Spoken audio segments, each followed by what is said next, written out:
In every organization there are two type of employees, that is contractual employees और permanent employees.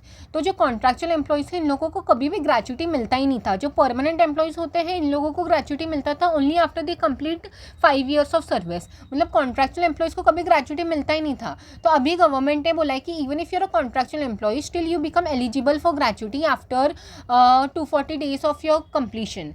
Now इससे ना बहुतों को दुख भी हो सकता है, सुख भी हो सकता है. उन लोग बोलेंगे कि अरे मैं परमानेंट एम्प्लॉय हूँ और मेरे को ग्रेचुटी के लिए एलिजिबल होऊंगा 5 साल बाद.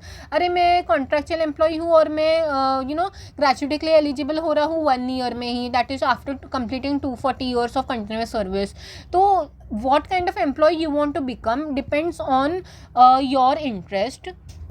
सी if you are an permanent employee versus अगर कॉन्ट्रैक्चुअल एम्प्लॉय की बात करें तो हमेशा जॉब सिक्योरिटी परमानेंट एम्प्लॉय को मिलता है. अगर कोई प्रमोशन की बात करें, कोई इंटरनल करियर ग्रोथ की बात करें तो हमेशा वो परमानेंट एम्प्लॉय को ही मिलता है, क्योंकि मालूम है कि कॉन्ट्रैक्चुअल एम्प्लॉय को प्रमोट करके भी कुछ मिलेगा नहीं.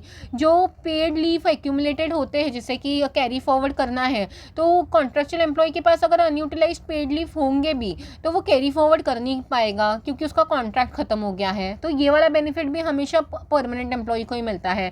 जो लॉन्ग टर्म बेनिफिट होते हैं जैसे कि ईसॉप का, वो भी हमेशा परमानेंट एम्प्लॉय को मिलता है. जो कंपनी के पर्क्स होते हैं जैसे कि हेल्थ इंश्योरेंस, अलाउंसेस, सर्टिफिकेशंस, ये सब बेनिफिट हमेशा परमानेंट एम्प्लॉय को ही मिलता है. तो what kind of employee you want to become is your choice. बाकी थोड़ा अगर टेक्निकलिटी की बात करें तो इन्होंने बोला है कि जो कॉन्ट्रैक्चुअल एम्प्लॉयज़ हैं ये लोग एलिजिबल हो जाएंगे ग्रेचुटी के लिए after 240 days of continuous service and not strictly after completing 1 year of service. इसका मतलब कि इफ़ अगर आप कॉन्ट्रैक्चुअल, जैसे कि हम लेमैन लैंग्वेज में समझते हैं कि अगर समझो 1.9 है तो हम लोग उसको हमेशा राउंड ऑफ करके 2 करके बोलने लगते हैं.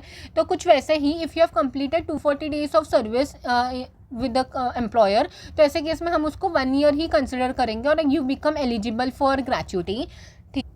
If in case you are a permanent employee you become eligible only after 5 years, और आपके लिए है कि आप 4 साल 4 ईयर्स एंड 240 डेज के बाद you become eligible for your gratuity.